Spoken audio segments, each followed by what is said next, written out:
Na Inglaterra, a venda de mulheres casadas era uma maneira utilizada para acabar com um casamento fracassado e, normalmente, ocorria de maneira consensual, realizada pelo marido.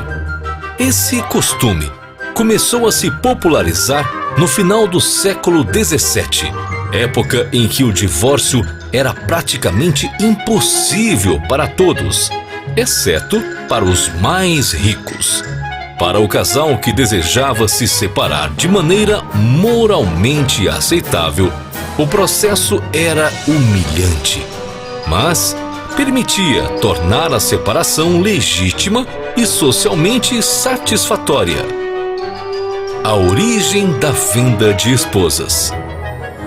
A origem da venda de esposa deu-se no final do século XVII, época em que as vendas começaram a surgir de maneira mais consistente.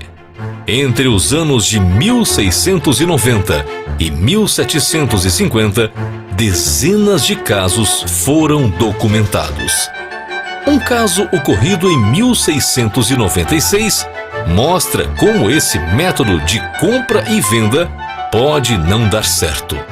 Um homem chamado Thomas havia comprado uma esposa, mas a compra não deu certo e ele acabou sendo punido pelas autoridades por ter se relacionado de maneira ilegal com uma mulher casada. Contudo, esse costume se firmou por décadas seguintes.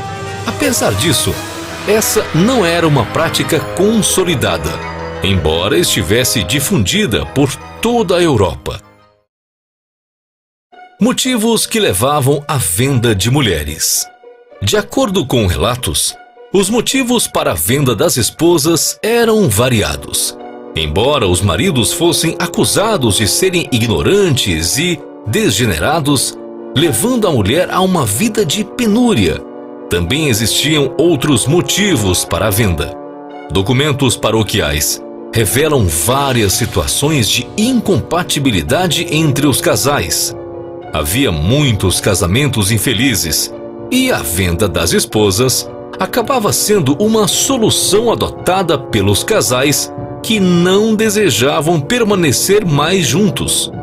Embora a venda da esposa fosse para acabar com a relação conjugal, isso não significava que a relação entre os casais eram violentas ou que não se tinha consideração um com o outro. Um exemplo ocorrido em 1787 mostra a bondade de um fazendeiro que havia vendido sua esposa por 5 guinéus, mas deu parte do dinheiro a ela para comprar um novo vestido de casamento. A compra das esposas também aconteciam por parte da família com o intuito de protegê-las, como ocorrido em Birmingham, em 1823, em que uma esposa foi vendida para seu próprio irmão, pois era tratada de forma brutal pelo seu marido. Também ocorreram outros casos parecidos, em que as mães compravam suas filhas pelos mesmos motivos. E outro fato curioso foi o de uma esposa que comprou a si mesma. Existiam casos em que a mulher dava dinheiro para que outras pessoas a comprassem de seu marido, e também as que eram vendidas para seus amantes. O ritual da venda de mulheres. A forma de venda das esposas eram variadas. Podiam acontecer em local público, diante dos compradores, como um leilão, ou podia ser feita para compradores pré-selecionados ou uma venda privada para compradores específicos e sendo assistida por testemunhas. Embora as práticas não tivessem nenhum embasamento jurídico específico, eles buscavam fazer com o máximo de legitimidade. As vendas eram registradas em contratos, recibos ou escrituras. Primeiro, a venda era divulgada com antecedência, muitas vezes por um common crier, pessoa que paga para fazer anúncios públicos oralmente. ou por meio de um anúncio em jornal local. Depois, a esposa era levada para o local da venda, que poderia ser em uma feira, mercado ou um ambiente de comércio popular. Era colocada um cabresto, geralmente corda, e às vezes era fita ou seda, preso em torno do pescoço, braço ou cintura da mulher. As pessoas se reuniam em torno do casal. Assim, a venda tomava a forma de um leilão, que poderia ser conduzido por um leiloeiro ou pelo próprio marido, que fazia a propaganda da esposa com elogios, dotes culinários, sua higiene e seu apetite. Os lances geralmente eram feitos de forma irônica, até que um comprador à paisana, cuja presença já estava previamente marcada, dava o lance final e se tornava o novo marido da dama. Mas, muitas vezes, não havia compradores pré-estabelecidos, e os acordos para a compra levavam um longo tempo. Finalizando a venda, a esposa era entregue pelo cabresto ao novo marido, como sinal que a transação teria sido concluída. Muitas vezes, acontecia um pronunciamento, parecido ao de um casamento, em que ambos trocavam votos e concordavam verbalmente com a venda. Em algumas regiões, o comprador deveria conduzir sua nova esposa pelo cabresto até que ela entrasse em sua nova casa. A aceitação das esposas. Por mais humilhante que a coisa fosse, era quase sempre voluntária. A mulher tinha voz na hora de escolher o novo marido, que frequentemente era o seu amante. Esse costume era aceito pela população feminina, por ser a única maneira de acabar com um casamento infeliz e se livrar do marido. O acordo da venda era a garantia de que o ex-marido não iria a procurar de novo. As leis inglesas não previam a venda de pessoas, e mesmo os casos de venda sendo adultério, as autoridades faziam vista grossa para esse problema. Embora a iniciativa geralmente fosse do marido, a esposa tinha que concordar com a venda. Em 1824, uma esposa foi leiloada em 5 segundos, mas ela não tinha gostado do novo marido. Então, foi leiloada novamente. Dessa vez, ela gostou da escolha e a transação pôde ser concluída com sucesso. Muitas vezes, a mulher já estava morando com seu novo parceiro. Em um caso que aconteceu em 1804, um comerciante de Londres encontrou sua esposa na cama com um estranho. No momento, ele ficou muito furioso. Mas depois de muita conversa, o amante comprou a esposa. O comerciante aceitou, e nesse ponto, a compra pode ter sido um método aceitável de resolver a situação.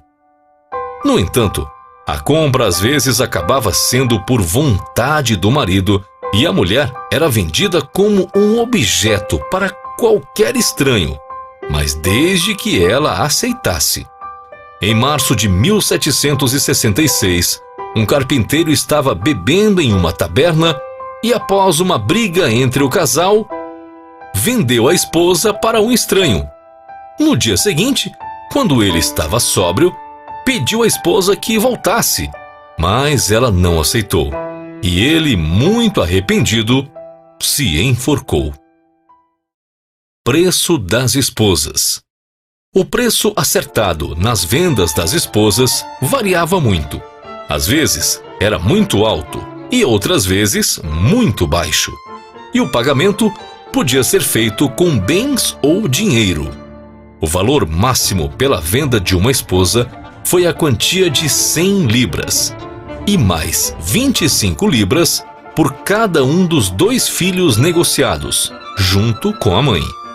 E o preço mais baixo pago por uma esposa foi a quantia de 3 shillings, moeda usada na era vitoriana. O preço médio de venda de esposas era entre 5 e 6 shillings. Em um caso de 1865, um homem trocou sua esposa por um copo de cerveja. O dinheiro parecia ter sido uma consideração secundária em boa parte das vendas de esposa. E, de fato, o pagamento em dinheiro durante a venda servia sobretudo para legitimar a transação. Contudo, esse nem sempre era o caso. E existem registros de vendas onde a questão do lucro do marido revelou-se importante. Em uma venda peculiar ocorrida em maio de 1837, o marido, um ferreiro, primeiro vendeu sua esposa por 1 shilling. Depois comprou-a de volta e a revendeu a um homem casado por meia coroa.